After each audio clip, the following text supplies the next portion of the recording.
Social media پر ایک خبر بہت زیادہ گردش کر رہی ہے. وہ خبر کتنی سچی کتنی جھوٹی. میجر عادل راجہ جو یوٹیوبر ہیں اور وہ کس لیے معروف ہوئے, کیا وہ گرفتار ہوئے, ان ساری باتوں کے اوپر آج کی ویڈیو کرنے جا رہے ہیں. اگر آپ نے میرا چینل سبسکرائب نہیں کیا تو وقت نکال کے یہ کام کر لیجئے. عادل راجہ جو آرمی سے ریٹائر ہوئے اور بہت سے لوگ ان کے بارے میں کہتے ہیں کہ ریٹائرمنٹ نہیں, ان کو نکالا گیا فوج سے. اس کے اوپر بھی میں نے مختلف ان کی جو دوست ان سے بات کی. یہ معروف کب ہوئے, انہوں نے خبریں دینی شروع کر دیں, انہوں نے بہت سی باتیں کی. پاکستان کے اندر کئی مرتبہ ان کی جو کچھ چیزیں تو بہت ہی بے بنیاد تھیں اور کچھ میں سچائی نظر آتی تھی, لیکن زیادہ تر بے بنیاد باتیں انہوں نے جب اڑائیں تو اس سے بہت سے لوگوں کی زندگیوں کو نقصان پہنچا. یہ پنڈی کے رہنے والے ہیں, عادل راجہ کے نام سے مشہور ہوئے, میجر عادل راجہ کے نام سے. دلچسپ بات یہ ہے کہ انہوں نے ان کے اوپر جو الزامات لگائے جاتے ہیں, جو کہا جاتا ہے ان کے بارے میں, بہت سے لوگوں نے سوال بھی کیا.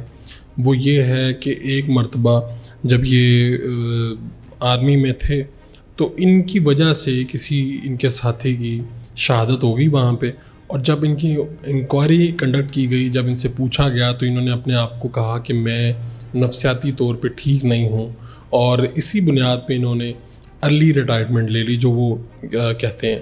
جب ان سے یہ بات سوال پوچھا جاتا ہے تو وہ یہی کہتے ہیں کہ میں 5 مرتبہ میں نے آرمی کو درخواست دی تھی, اور اس کے بعد بھی ان کے بقول کہ وہ اپنے ہی ادارے یعنی کہ پاکستان آرمی کے آنکھ کا تارا بن گئے تھے. یعنی وہ کیسے؟ وہ ایسے کہ جب یہ 5th جنریشن وار کا ایک سلسلہ شروع ہوا اور پاکستان تحریک انصاف کے بھی جو اس وقت بہت پرومیننٹ لوگ ہیں, جو سوشل میڈیا پر بہت زیادہ پرومیننٹ ہیں, ان لوگوں کی بھی مدد لی گئی, بلکہ بہت سے لوگوں کو بنایا گیا. اور ان میں ایک عادل راجہ بھی تھے جو سروس سے جانے کے بعد بھی پاکستان آرمی کے لیے, یعنی ایک تو ہوتا ہے کہ آپ کے دل سے آواز ہوتی ہے, یہ کہیں نہ کہیں رابطے میں رہتے تھے.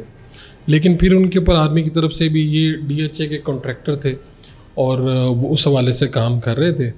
یہ پتہ انہوں نے جو سب سے ایک خبر دی تھی, جو بعد میں اس کے اوپر کئی اداکاروں نے نوٹس بھی ان کو بھیجنے کی کوشش کی تھی, وہ یہ تھی کہ ماہرہ خان, سجل, کبرا خان اور کئی اداکاروں پہ انہوں نے الزام لگایا تھا کہ جنرل باجوہ اور جو بڑے جرنیل ہیں ان لوگوں نے ان جو خواتین ہیں ان کو خدا نخواستہ مس یوز کیا تھا. یہ خبر ان کے لیے بھی تو بہت دکھی کرنے والی تھی, اور پاکستان میں ایک بھونچال آ گیا تھا سوشل میڈیا پہ. اس دن ٹرینڈ بنے تھے, لوگوں کی عزتیں اچھالی تھیں, انہوں نے پگڑیاں اچھالی تھیں. پھر یہ بڑے لیتھل تھے سوشل میڈیا کے اوپر, جب بھی یہ کرتے تھے اپنا کنٹینٹ دیتے تھے تو یہ کسی کے بارے میں کچھ بھی کہہ دیتے تھے. مثال کے طور پہ انہوں نے کہا جب عمران خان گرفتار ہوئے کہ جی فلاں اسلام آباد کی ایک جگہ پہ سیکٹر کا بتا کہ وہاں پر عمران خان کو آج رات کو مار دیا جائے گا. کچھ لوگ ان کی باتوں پہ یقین کرتے ہیں, سوشل میڈیا پہ لوگ پریشان تو ہوتے ہیں. بہرحال اس سے بھی خطرناک بات یہ کہ ایک مرتبہ انہوں نے یہی جب 9 مئی کے واقعات ہوئے ہیں تو اس سے پہلے انہوں نے ویڈیو جاری کی. انہوں نے بتایا کہ اسلام آباد میں فلاں جگہ پر جو ہے یہ ہو سکتا ہے. تو اس کا نتیجہ کیا ہوا؟ اس کا نتیجہ یہ ہوا کہ بہت سے لوگ وہاں پر جانا شروع ہو گئے. وہ ہمارے ایک حساس ادارے کا سیل تھا جہاں پر انہوں نے لوگوں کو رکھا ہوا تھا.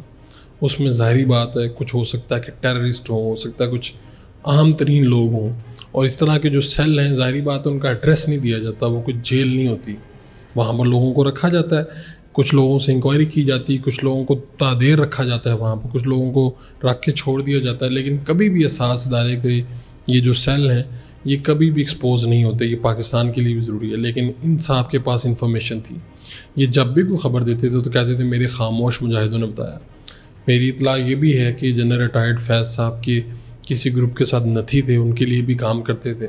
بعد ازاں انہوں نے احسان فراموشی کی حد کی کہ ان پہ بھی ایک انٹرویو کے درمیان انہوں نے بڑے الزامات لگا دیے, یہاں تک کہ انہوں نے کہا مجھے وہ بہت پسند تھے, اب پسند نہیں ہے. جنرل باجوہ ہو, جنرل فیض ہوں, انہوں نے بہت تنقید کی. لندن میں اب یہ گرفتار ہو گئے ہیں.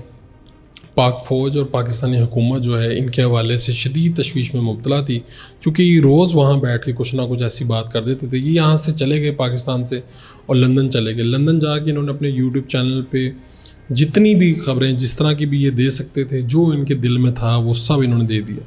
اس دوران انہوں نے یہ بھی ایک مدعا ٹویٹ کیا کہ ان کی والدہ کو اور ان کے رشتہ داروں کو اٹھا لیا گیا ہے. بعد ازاں ان کی والدہ واپس آ گئی. یہ بھی انہوں نے بتایا کہ ان کے بہنوئی کو اٹھایا گیا، ان سے ان کے خلاف ویڈیو بنوائی گئی. یہ سارے معاملات ہوئے. یہ دونوں طرف کا ایک ورژن ہے، لیکن دیکھنا یہ کہ عادل راجہ اب گرفتار ہوئے ہیں، ان پہ الزامات، اور الزامات کیا ہیں کہ ہمارے سامنے ہیں کہ انہوں نے پاکستان کے لیے کوئی کسر نہیں چھوڑی. اپنی طرف سے کہتے تھے میں پاکستان کی خدمت کر رہا ہوں، لیکن میرے جیسے کئی لوگ سمجھ نہیں پائے کہ یہ عادل راجہ کیا ہیں، یہ پاکستان کی خدمت کیسے کر رہے ہیں. یہ جو بھی افواہ پھیلاتے ہیں اس سے تو پاکستان کا نقصان پہنچتا ہے. یعنی اگر آپ صرف یہ جنرل باجوہ کو آپ تنقید کا نشانہ بنائیں یا تعریف کریں ان کی، لیکن جو اداکاراؤں پہ الزام لگے، ان کی زندگیاں ڈیمیج ہوئی، ان کے خلاف ٹرینڈز بنے، وہ آج تک داغ نہیں دھل سکا. چاہے یہ بعد میں انہوں نے وہ پھر الزامات ڈھکے چھپے الفاظ میں واپس لینا شروع کر دیے. لیکن اب یہ گرفتار ہوئے ہیں، اور جو پاکستان کے ادارے ہیں ان کو چاہیے کہ ان سے کم از کم اس حد تک تو پوچھا جائے کہ ان کے پیچھے کون ہے. ان پہ یہ بھی الزام لگتا ہے کہ یہ پاکستان کے لیے نہیں کسی اور کے لیے کام کر رہے ہیں، لیکن یہ فی الحال الزام ہے. میں اس کی کوئی میرے پاس اتھینٹک نہیں ہے معلومات، لیکن میں نے ان کے جو قریبی دوست ہیں، جو ان کے جاننے والے ہیں، جنہوں نے ان کے انٹرویوز کیے ہیں، میں نے مختلف لوگوں سے بات کی ہے، اس کے بعد میں یہ ویڈیو بنا رہا ہوں. ان کو گرفتار ہوئے، ان سے پوچھ گچھ ہونی چاہیے، ان کا دیکھا جانا چاہیے کہ یہ کیا واقعی کسی نیٹ ورک کا حصہ ہے کہ صرف کسی غصے میں پاکستانی فوج اور پاکستانی جو سیاستدان ہیں اور لوگ ہیں ان کے الزامات لگا رہے تھے.